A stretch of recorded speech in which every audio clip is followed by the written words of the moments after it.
Welcome back to Off the Record. Our guest this week is Republican State Representative Jim DeSena. Our lead story, the governor delivers a message, but who was she talking to? On the OTR panel, Jonathan Osteen, Emily Lawler, and Rick Albin. Sit in with us as we get the inside out. Off the Record. Production of Off the Record is made possible in part by Martin Waymeyer, a full-service strategic communications agency, partnering with clients through public relations, digital marketing, and public policy engagement. Learn more at martinwaymeyer.com. And now, this edition of Off the Record with Tim Skubic. Thank you. Welcome back to Off the Record. We're a chatty group because we survived this past week, eh? That's right. All right, so give me, how many days was my internet out? Give me a number. 2 days. 1. Your internet? Yeah. 5 days. Try 7. Ooh. Try Really? 7, yes. And without good friends Alan and Scott and others, I'd still be on my Underwood typewriter, Yeah. which nobody knows Yeah, what well, that is. I'm surprised you use the internet. So you've been working. Thank you. I You've been appreciate working that the vote of phones extra confidence. hard. All right, let's get to business here. Governor Gretchen Whitmer gave a speech this week. How come? Everybody in town knows Governor Gretchen Whitmer cannot run for re-election, but you would absolutely swear that she is by the tone of her rah-rah speech. We have it all, so let's tell the story. Because we're Michiganders, damn it, and there's nothing better than that. Appearing before a standing room, standing ovation crowd of Whitmer supporters, the governor laid out her 4-point agenda for the upcoming fall term, including the elimination of Republican restrictions on abortions. Slaying our zombie laws was great, but there are still other bad laws that put politically motivated, medically unnecessary restrictions on abortion. This forces patients to drive hundreds of miles for care, or mandate that they receive biased, inaccurate information about their health. The governor also wants insurance companies to eliminate caps on how much they will pay for health care. Protections for pre-existing conditions, so you can't be charged more for having cancer, diabetes, or being pregnant. 77% of Michigan residents do not have paid family leave. The governor argues, let's make that universal. So many of us have points in our lives when we have a baby, or an aging parent, or a sick spouse, or sometimes 2 of those things at once. But not all of us have access to paid family and medical leave, and we deserve better. No one should have to choose between being there for their family and a paycheck. The governor wants the lawmakers to make the state 100% clean energy independent by a date certain, but she refused to set a date. The House Speaker says the date is YTBD, yet to be determined. I think there's going to be continued deliberations. The governor also wants to go after those who would harass or attack election workers and try to undo election results. With lawmakers back in this town next week, the governor has a 4-word phrase or message to them. Let's get it done. Lawmakers are back in town next Tuesday. What was the lead out of this speech? Well, I think my takeaway was basically we have the traditional State of the State speech in January. Whitmer sets an ambitious agenda. January through March, April, really, they just truck through priorities, right? They're trucking through. They do things like right to work repeal. They do things like Elliott Larson civil rights expansion, things that have been on the wish list for a long time. They get through the budget. They go on summer break. They're coming back. And I think what's next is a really valid question that the governor wanted to address and sort of get ahead of and set a new to-do list ahead of the fall session. How did it play? You know, I mean, along partisan lines, the reaction, but I think this speech was, A, it's a message to the legislature, but they mostly knew it was coming. B, it was a message to the state and to the country, I think, that Whitmer's saying, look, we got all this stuff done. Continue to look to Michigan as a place where Democratic priorities are going to be top of the agenda. So, you know, I mean, paid sick leave, 100% clean energy. This is a classic Democratic or contemporary Democratic wish list that she's pursuing, and she's telling the world, perhaps, we're going to keep going here in Michigan. Why is she telling the world, Mr. Albin? Well, I think there may be a larger stage awaiting. I think that the interesting thing for me was that there were 3 takeaways, and some of this is going to get a little inside ball, so stick with me for a minute. There were 2 risers, which normally you would put television cameras on. They had at least 3 cameras on them, but all of them were controlled by the governor's people.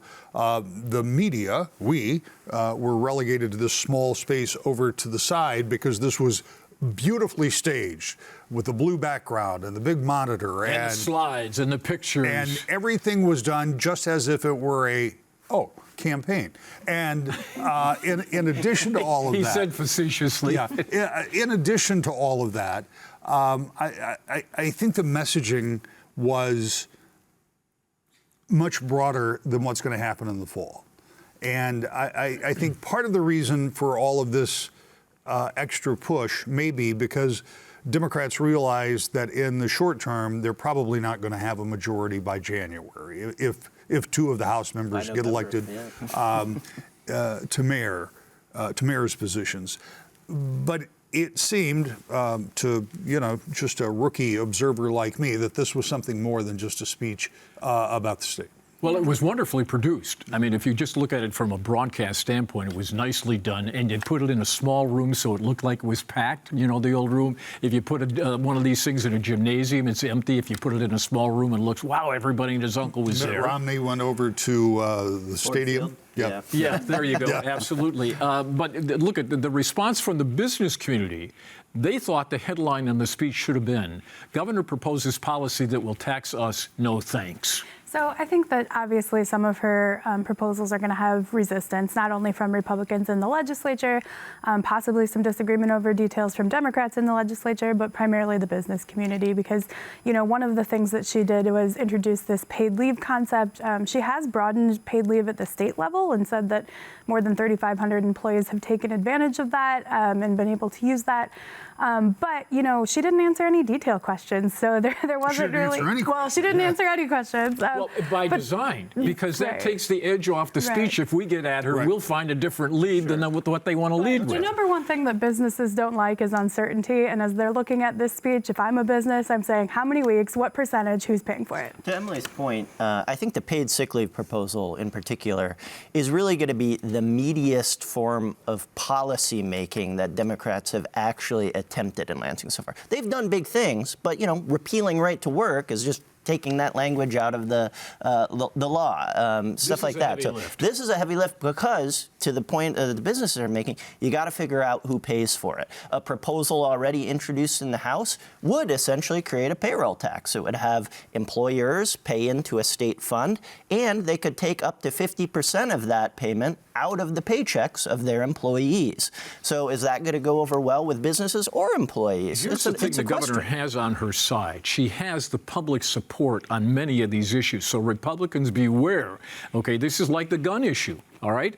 The 80% of the people wanted safety boxes for guns. The Republicans, not so much. So there's a fine line here. And I think it was probably a good strategy not to lay out all the particulars in this speech, because we know this is just the opening bell negotiations to follow. I'm not so sure there are negotiations follow. I mean, what the Democrats have done in the first part of this session is just go it alone. They just do whatever they want to do. They've got the votes, and they do it. They did a head fake towards cooperation. Well, and that was about it. But I mean, here's the thing with this, and you talk about you've got people on your side, and that may well be true. And it sounds like a great idea. And paid leave, I mean, as an idea on a whiteboard, is a great idea. And when it starts costing me another, $200 or $300 or whatever it's going to cost out of my paycheck, that idea starts to dim in the light of reality. So I'm not sure.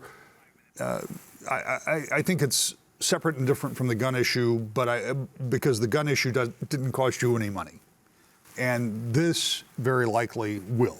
If it doesn't cost you, it's going to cost your employer, and ultimately that costs you. So. Yeah, and I think Governor Whitmer isn't just setting a fall agenda. I think she's trying to be a national leader and set an agenda among all states. So, frankly, Minnesota got paid leave done. That was one of the things that their Democratic trifecta is touting.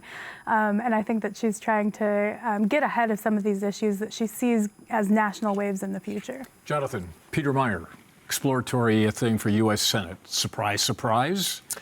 Not necessarily. I mean, there's a little bit of surprise with timing because also this week we heard more confirmation from former Congressman Mike Rogers that he is also very likely to announce a campaign soon. And those are two people who are probably going to run in the moderate lane and potentially create a crowded moderate lane in a GOP primary where in Michigan so far more right Trump candidates have been winning. So the two of them divide up the moderate vote and they lose. Well, if you have a more Trump candidate that has the ability to raise money, because what both of these folks have is the ability to raise money. I mean, Rogers was in Congress for 7 terms.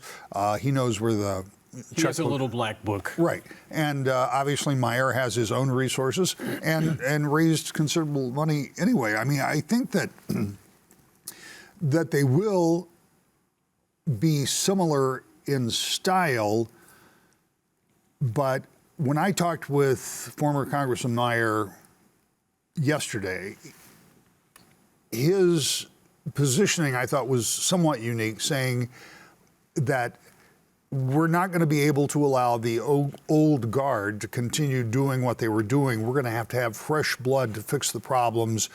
He focused on the withdrawal from Afghanistan, where he served, and he talked about some of those things. So I think his messaging already is to say, look, you all have had your chance, and we need a different, younger group of people to do this. What do you make of it, Emily? Yeah, you know, I think not only do you need fresh blood, but you need fresh money. I don't see the Michigan Republican Party necessarily organizing like they traditionally have to support a rally around any candidates, but obviously the Senate's the prize on the ballot this year.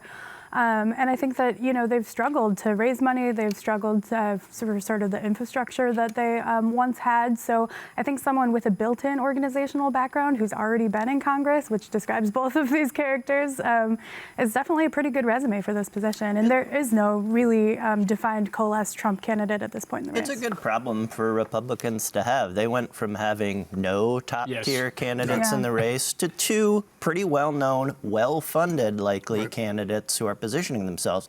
If anybody had a bad week, it's probably Alyssa Slotkin, who's, you know, the front runner for the Democratic nomination, very much runs in that moderate, pragmatic lane that both Peter Meier and Mike Rogers could also occupy. And I think you bring up, a very good point. The Republican Party, as it is now constituted, is not going to be able to deliver dollars and cents in the ways that they have in years past. And with that being the case, with the donor class largely stepping back from the Republican Party, you have to be able to raise your own money in some form or another. Let's just point out that if the current leadership of the Republican Party had any money, none of it would go to these 2 gentlemen. No, that's exactly whether exactly, they have the money or not. Okay? That's right. Do the 2 of them sit down at some point and say, you know what, one of us is going to win. If we're both in here, we both got problems. Will there be that kind of reprimage? Borrow Bill Bellinger's term. You know, in some sense, you want to be the person with the momentum going into a very split field. So, you know, I could sort of see that being an advantage depending on like what other lanes the other candidates pick. We'll see how it plays out. All right, let's call in our guest today to talk about the governor's speech from the Republican perspective.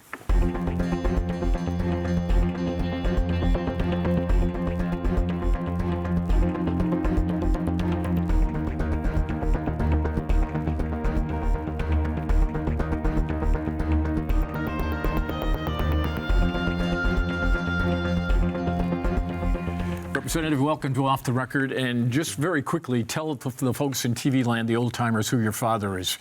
My father was a state senator from Wyandotte, Michigan, and Michigan Director of Transportation under John Engler, so a lot of nostalgic days back in that era. And he chaired appropriations, which mean Wyandotte got a lot of money, right?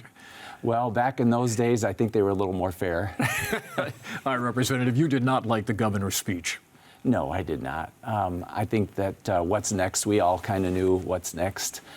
Stating it was just her more spiking the football. And I think that, you know, we're in the minority, obviously. There's not much we can do. You know that your point was correct. The Democrats have been pretty much running the table. They have all 3 branches. They have all 4 branches. And they are doing what they want to do. And we really have little control about that. Senator Nesbitt, the Senate Republican leader, in his lead paragraph on this basically said she was running for president if there's a vacancy. Well, Do you agree with that? I don't know about that. There's so much uncertainty now, and 2024 is going to be so dominated by national politics, even in our own state.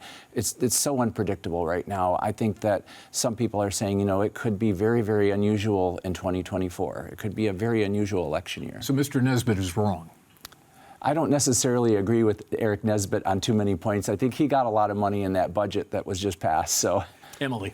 You're saying Republicans don't have that much power against this Democratic trifecta, but do you see any openings in these issues that she's talked about, the abortion restrictions, the energy policy, the paid leave, to pick off Democrats and bring them over to a no vote that could block this? Honestly, I do not. I think that if you look at the past 4 months before our recess, there were 0 Democrat defections except for the Marshall Battery plant, that Dylan Wagella would not go along with the corporate welfare, and so they got 1 Republican vote on that they knew they probably had in their back pocket.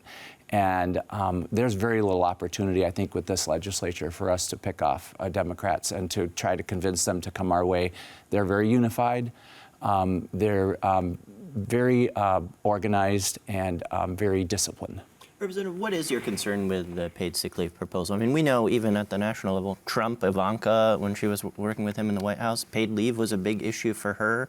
In concept, it seems like even some conservatives support it. But what's the problem with the proposal Democrats are talking about right now? Well, we're one of the highest tax states in America. The free market, you would hope, would have something to provide for this. And I understand some people might counter and say the free market does not.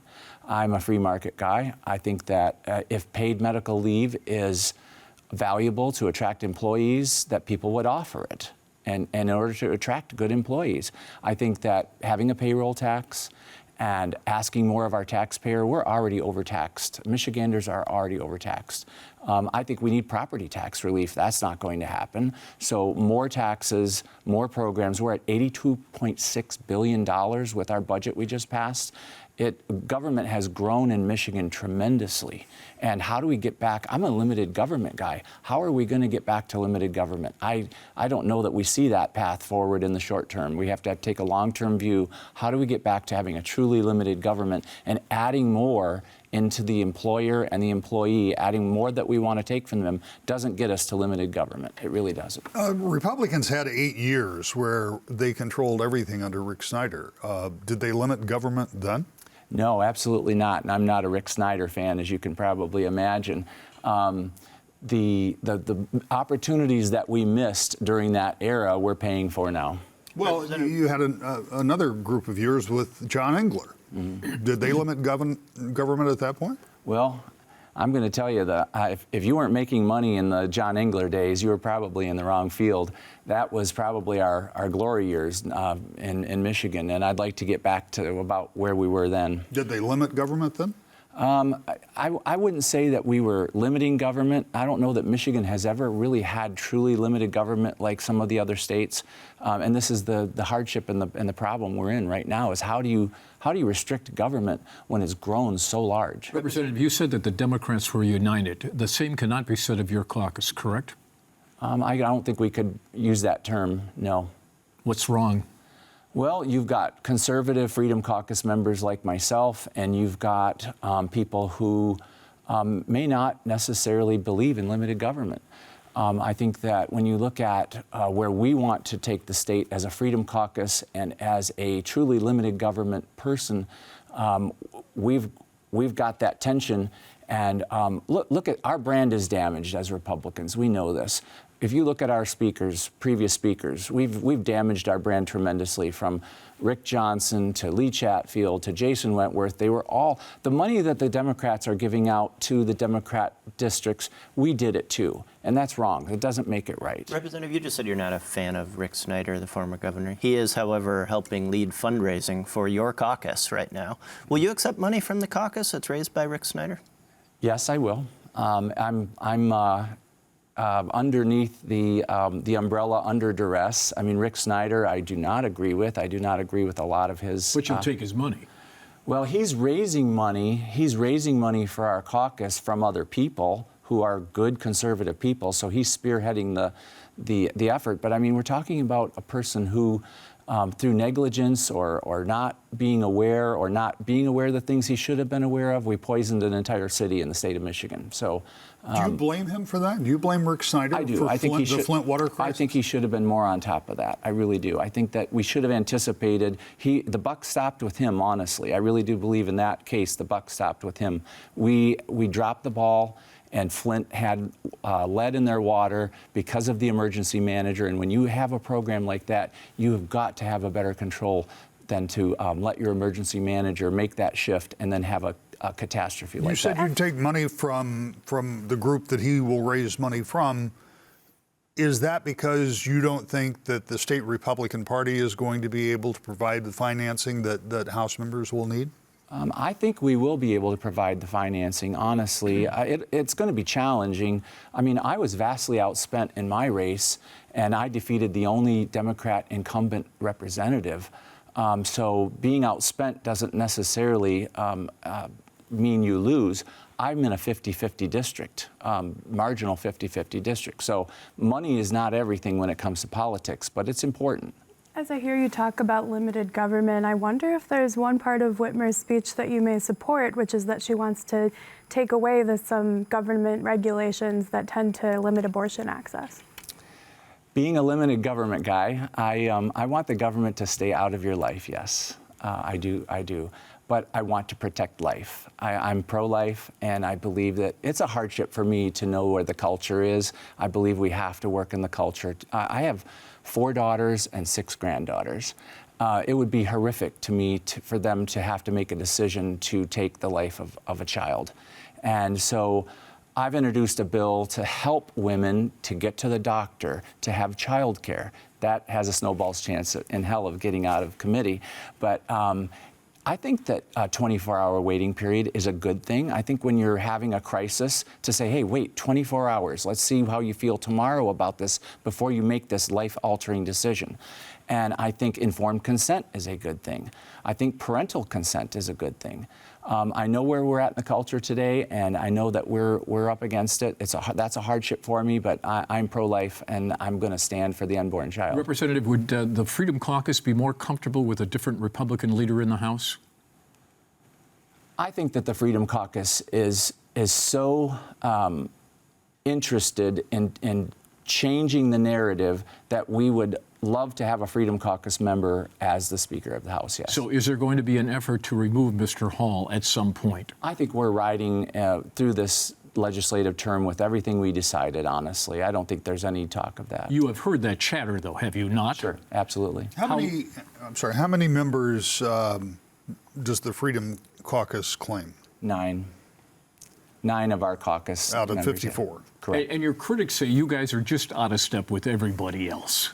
Absolutely. And I mean, we're absolutely you are? We're criticized. Absolutely, yes. We're criticized. But that's not true? No, I don't think it's true. I think that my district, if you look at the feelings out there of Michiganders, we're overtaxed.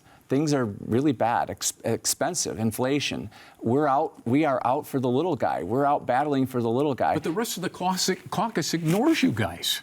For the most part, yes.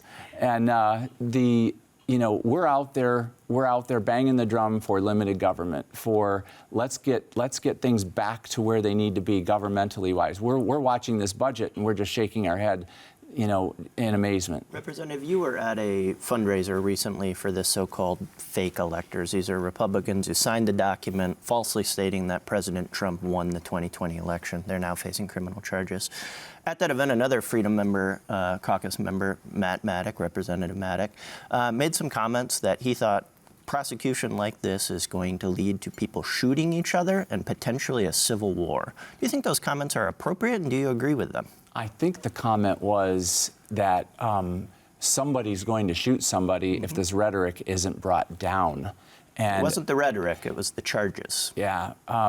Well, and if you listen to the whole statement, it was that we are going to get run over, conservatives, if this continues, because obviously we're in the minority. And I believe that, you know, the so-called fake electors, they were the Republican electors. They would have, if Trump would have won Michigan, they would have been the electors. He did win Michigan, and they tried. Yeah. I mean, At in a that previous point- court case, you can see that they submitted these documents that they had to know. And they had to submit them by that date.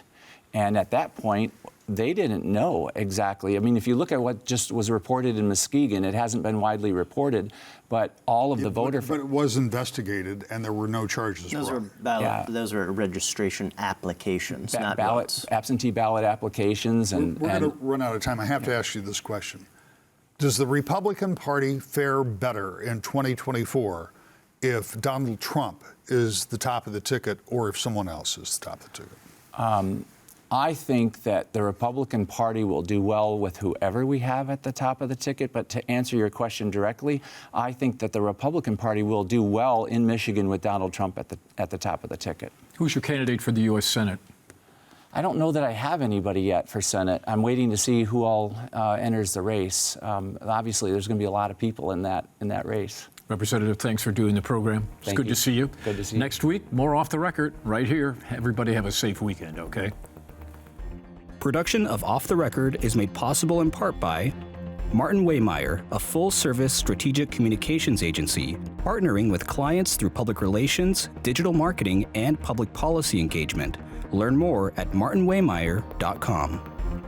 For more Off the Record, visit WKAR.org. Michigan Public Television stations have contributed to the production costs of Off the Record.